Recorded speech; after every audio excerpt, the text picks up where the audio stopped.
Welcome back, everyone. Hey, look, if you're looking for a red-hot covered call video, you found the spot. Yeah, that's right. We're going to talk 4 red-hot covered call trades this past week.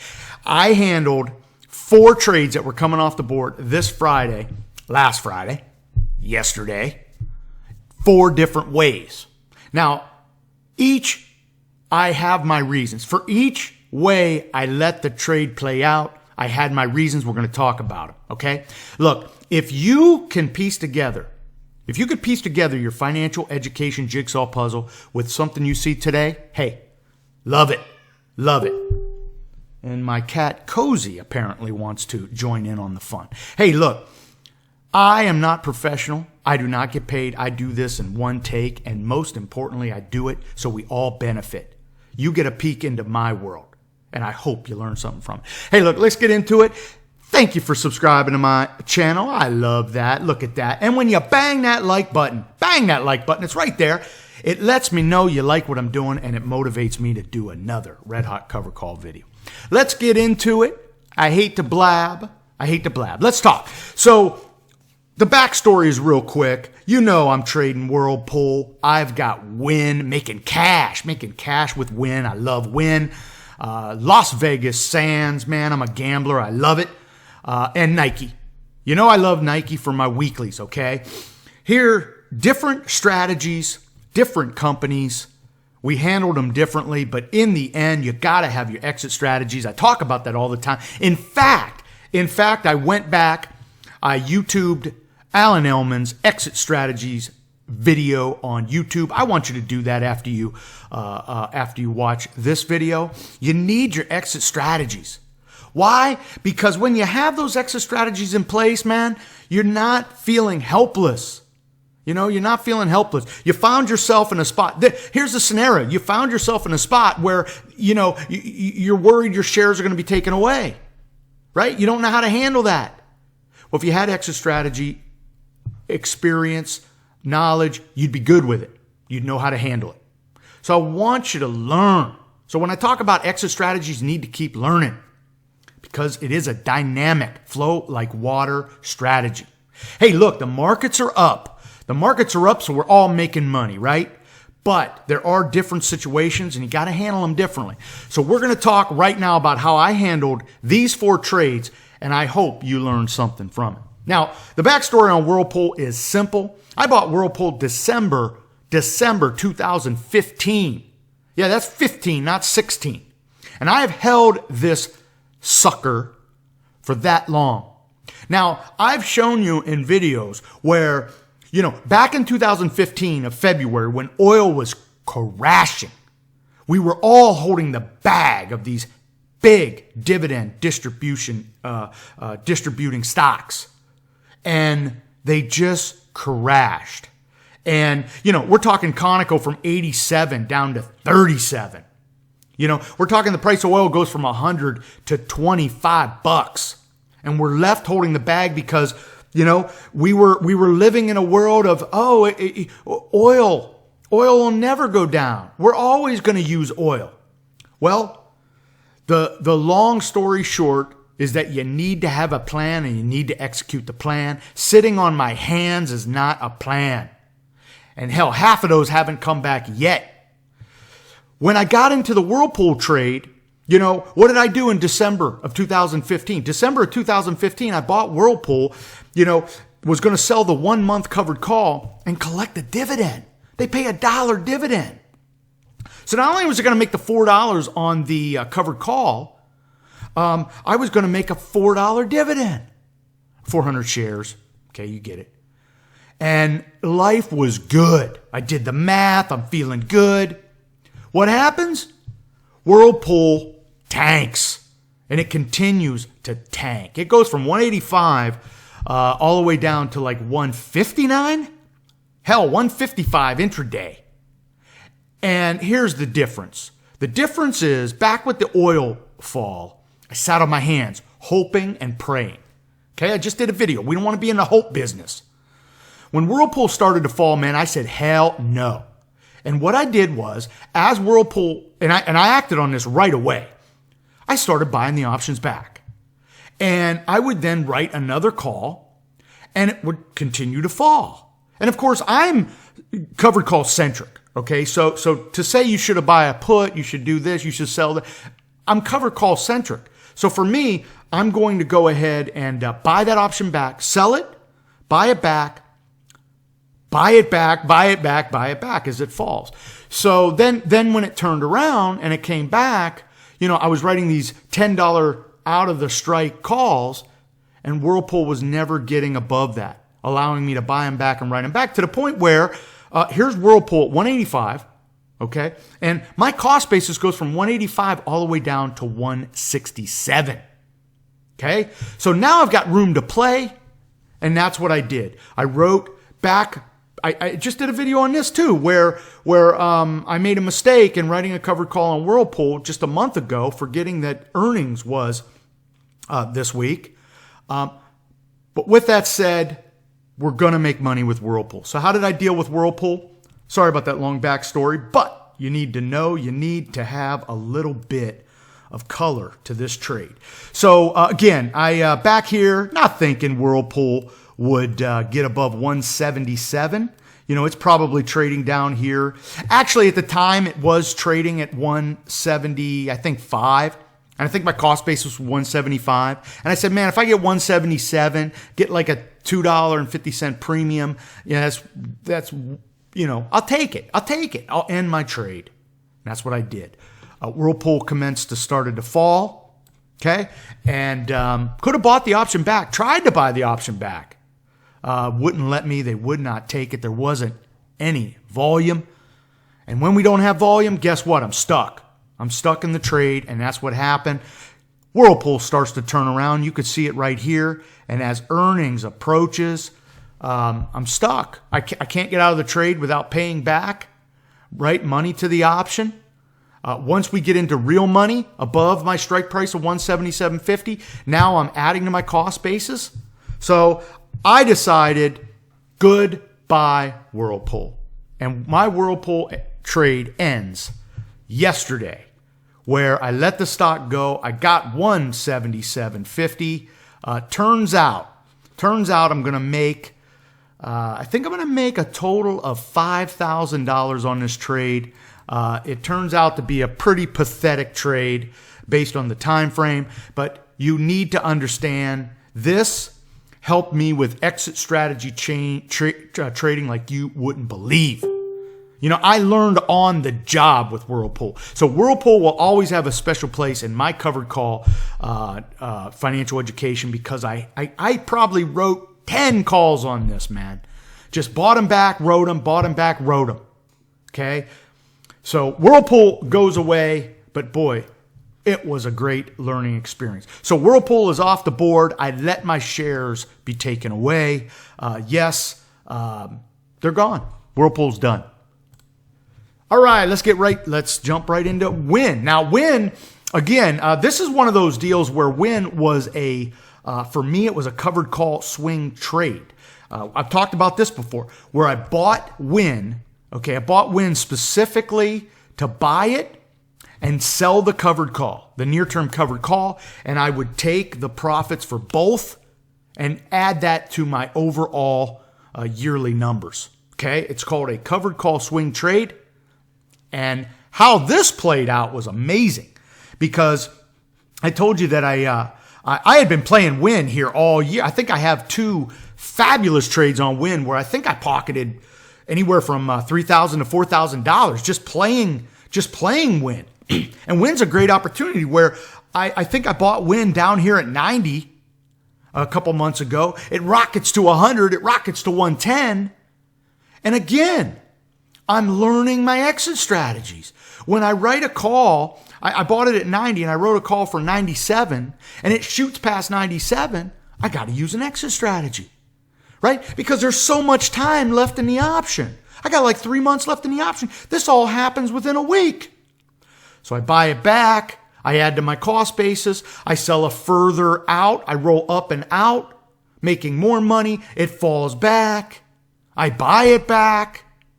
Okay. In the end, multiple trades on Win. I am pocketing thousands. Love Win. So I got back into Win. And I got back into Win. Sorry about this chart here, but got in here at 115. It was a nasty down day for Win. They had some good news. I sold the 117 and I got $2.50 for it. And over the course of a little short window, I think it was maybe 20 days, I was going to pocket 4% on the trade. Sure enough, Win gets earnings. Look at that. Look at that. Wins get earnings. Jumps up to 120. It jumps up to 125. Now, how did I handle this trade? Well, I had a little bit of time left on it. I wanted to take the risk off the board, so I made a decision. I was going to let the real money in the stock, because remember, I'm above 119, I'm above 117 now. So anything above 117, my option has intrinsic value, real money value, and time value. So I waited day after day after day to where that option that I got paid $2.50 for, that option, the time value had shrunk down to where it was 5 cents.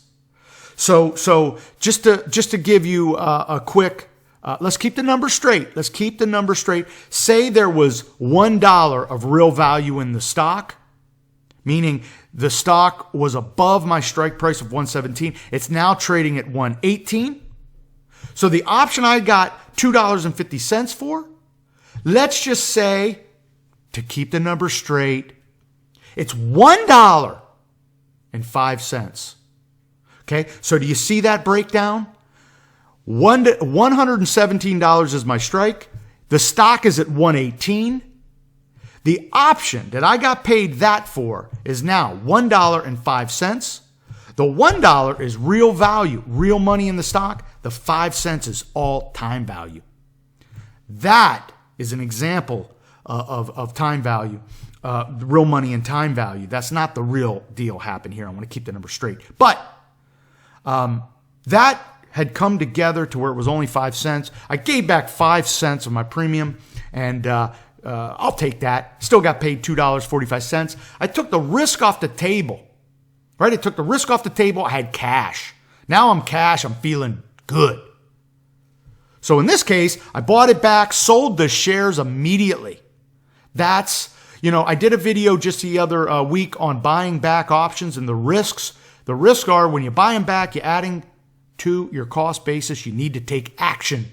My action was sell the shares, money in and money out, able to preserve my original premium. We got the money, we move on. Win, yet another hell of a trade. Love Win. All right, let's talk Sands real quick. I got to get through this, man. It's going way too long here. Let's talk Sands. How did I deal with Sands? Now, Sands is going to be one of these trades where I made a mistake, and I told you I would talk about it. The long and short of this is, I had a 57.50 out on Sands. 57.50, okay? Now, I traded out here, and I thought I got 85 cents for it. I thought I got a big 85 cents. So as Sands is juggling here, and it's not really making a move to 57.50, my strike, Sands gets down to 20 cents. 20 cents.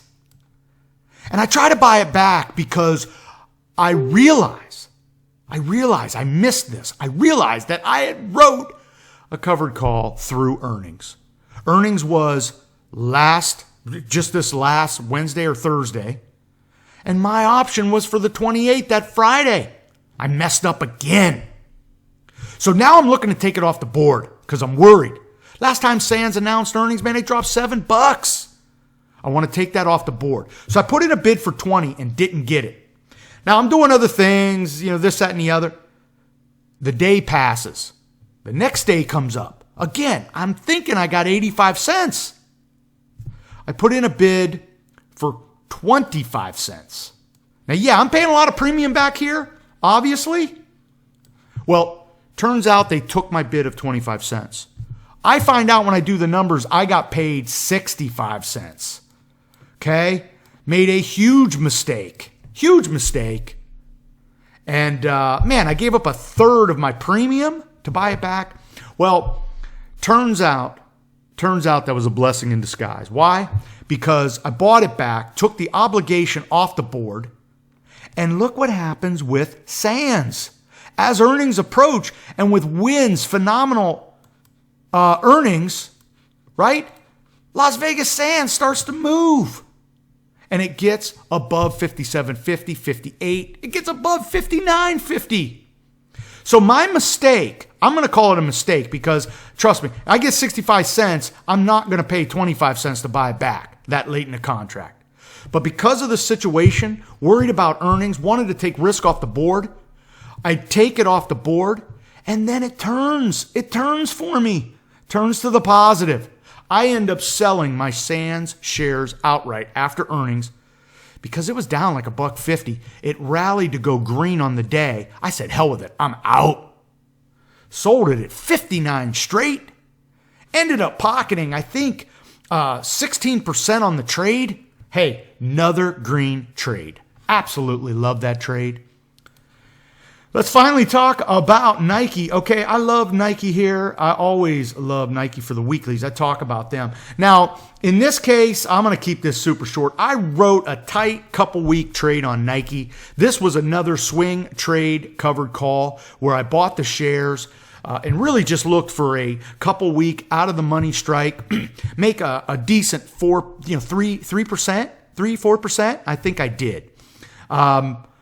Turns out with Nike, as the trade started to close, it was above 56. I had a 56, right? I got paid 45 cents for this. It was a very tight window, very, very tight window on this. So that 45 cents represented like 3% in like 3 weeks, I believe. So for me, it was good.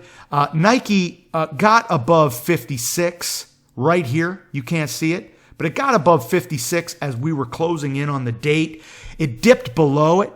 And that option of 45 cents, as we were getting into expiration Friday, on that Friday, yesterday, I put in a bid for 1 penny.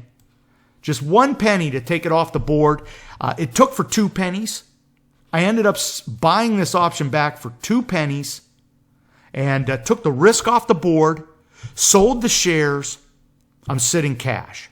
Now, I know detractors will say, look, man, why did you pay 2 cents when this thing was going to end the day below 56? You would have kept your shares. You would have kept your option. Just let it expire, man. You're trading too much. No, I took this off the board for a reason. I'm cash now. And what I ended up doing, with this? I bought Heinz Kraft. For me, I've talked about Heinz Kraft. It's a great stock. And I'm going to go ahead and hold Heinz Kraft here. Heinz Kraft had a down day. I like the price right now. I went ahead, secured those shares. They announce earnings midweek next week. I'm going to hold the shares through that. I think it rises as we get into earnings, and I'm going to be able to make some money on Heinz Kraft. But hey, look. If I don't, Heinz Kraft is a great S&P type company. Okay? I love Heinz Kraft. I'm willing to hold Heinz Kraft, whether it goes up or down. That's part of our golden rules of covered call writing. So in the case of Nike, I sold that. Even though I paid some premium back, sold that, picked up Heinz Kraft. We move on. So hey, look, guys, I know I went long there, but I did want to talk about the trades there. I had 4 of them, and I handled them all differently. So you may have learned something there. You may not. You may be so experienced that is just not helping you. But hey, look, I do appreciate you here. I do appreciate the time. Hey, look, bang that like button. Let me know you like this video. Ring that bell. See those little things around the bell? That will let you know when I do. That will send a notification letting you know I did another Red Hot Covered Call video. And hey, share the video. Let people know we're out here talking the good word of the covered call. So until next time, I hope all your covered calls are profitable. All I see is signs. All I see is dollar signs.